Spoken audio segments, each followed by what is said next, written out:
All right, we're a little further into our trading session. Let's take a look at what the quotes are doing on our board for corn, and our quotes are from bar chart. Here we go. And as I mentioned earlier, in case you just joined us, I'm going to go ahead and start now with September, or whatever month is just beyond July now, since the July contracts are nearing delivery time or first notice day. So most of your volume is going to be further out nowadays. September corn is now up a penny at $5.94.5. You know, Tammy and I were talking about this last half hour, how they would be bouncing around today. You better buckle up. Well, here they are. They started out under quite a bit of pressure a little bit ago, and now we're a half-cent higher again. $5.94.5 on September. December up a penny and a half at $5.99. Now, overnight, it had been as high as $6.09, so that'll give you some perspective. We're still about a dime off of that. Soybean trade, it's been all over the place. We have August now at $14.06.5, and believe it or not, we're down a penny. Boy, it sounds like a quiet market, but you should see the range. November soybeans now down 8 1/4 at $13.34 per bushel. That's off of its overnight high by 30 cents, 31 cents almost. Okay, let's move on to the wheat. What's going on in Chicago wheat? Well, on September, we're down 2 1/4. We're at $6.99 1/4. So we have slipped under $7. On Kansas City wheat, we'll go with September there. Now it's up a penny at $8.40. Go figure. It's about 14 cents off of its earlier low from a little bit ago. And now we're within a couple pennies of our high of the day. Can't make sense out of this stuff. Spring wheat trade, Minneapolis, we have September down 8 1/4 at $8.48 1/4. Let's see what's going on in cotton today. We have the December contract. We'll go with that. It's down 3 points at $80.07 per pound.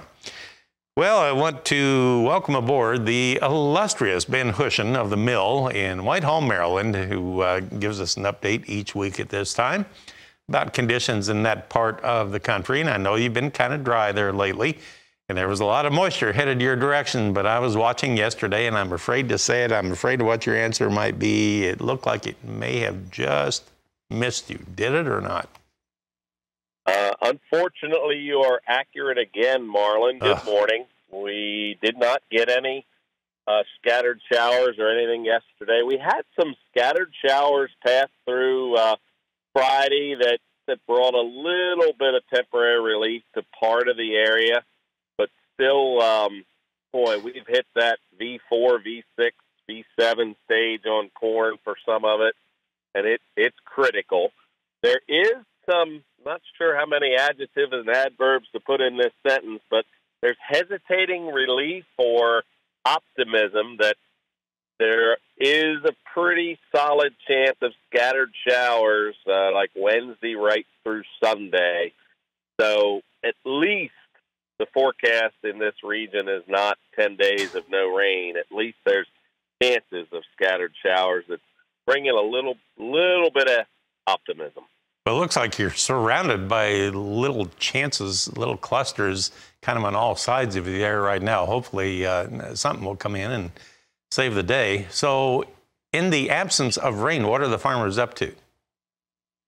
Well, the little shot of rain we had on Friday and the forecast for a chance tomorrow through the weekend, it's kind of reignited some of that second application of nitrogen.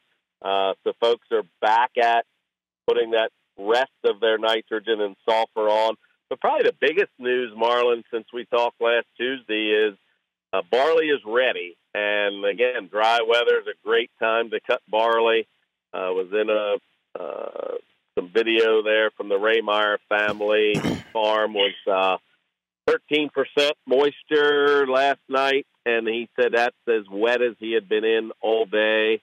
And very, very good yielding barley. But again, as you would know from Kansas, small grain is a dryland crop. But so far, no wheat cut yet, but so far on the barley crop, folks are raving about the yields.